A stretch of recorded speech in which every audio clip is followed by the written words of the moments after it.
Organisasi Kemanusiaan Bulan Sabit Merah Indonesia atau BSMI kembali mengirimkan tim Emergency Medical Team atau EMT ke jalur Gaza, Palestina dalam rangka misi kemanusiaan. BSMI akan bertugas melanjutkan estafet pelayanan medis yang sebelumnya telah dijalankan oleh tim EMT sebelumnya.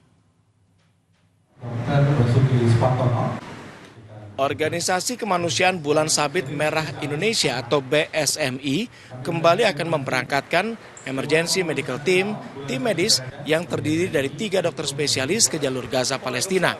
Pengiriman tenaga medis kali ini adalah bagian dari komitmen berkelanjutan BSMI untuk membantu warga Palestina di jalur Gaza yang masih menghadapi krisis berkepanjangan akibat genosida dan blokade dari Zionis Israel. Tim IMT 4 BSMI nantinya akan bertugas melanjutkan estafet pelayanan medis yang sebelumnya telah dijalankan oleh tim IMT 3. Dan sejauh ini secara total BSMI telah mengirimkan 16 dokter spesialis ke jalur Gaza. Adapun 3 dokter spesialis tim IMT 4 yang dikirim ke wilayah konflik adalah dokter spesialis bedah, dokter spesialis kulit dan kelamin, serta dokter spesialis anak. Ketua tim dokter BSMI Basuki Supartono juga mengimbau kepada seluruh pihak yang memiliki kekuatan untuk menghentikan genosida Zionis Israel di jalur Gaza atas nama kemanusiaan.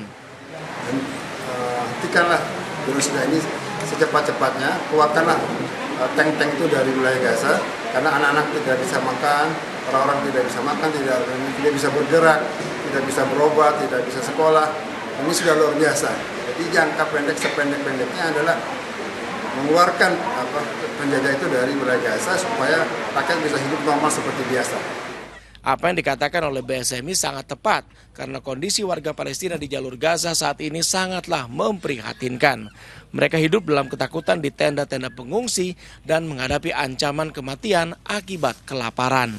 Otoritas Kesehatan Gaza menyatakan bahwa jumlah korban tewas akibat kelaparan dan malnutrisi di jalur Gaza telah meningkat menjadi 180 orang. Dan di antara 180 korban, 93 orang adalah anak-anak yang tak berdosa. Bahkan otoritas kesehatan Gaza juga menyatakan bahwa rumah sakit di jalur Gaza mencatat adanya 5 kematian dalam 24 jam terakhir akibat malnutrisi seiring krisis kemanusiaan yang semakin mendalam. Secara total, korban tewas di jalur Gaza akibat genosida Zionis Israel hampir mencapai angka 61.000 jiwa. Warga Palestina memang semakin menderita akibat blokade bantuan yang dilakukan oleh Zionis Israel.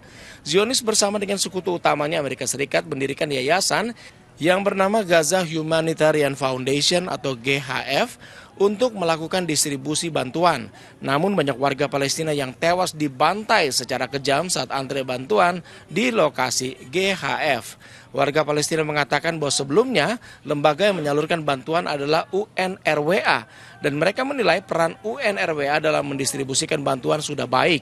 Namun UNRWA dilarang oleh Zionis yang kemudian menunjuk GHF. Tapi bagi warga Palestina, distribusi bantuan yang dilakukan GHF adalah pembantaian yang sangat kejam dan brutal. Penyaluran bantuan melalui jalur udara juga terus dilakukan oleh sejumlah negara.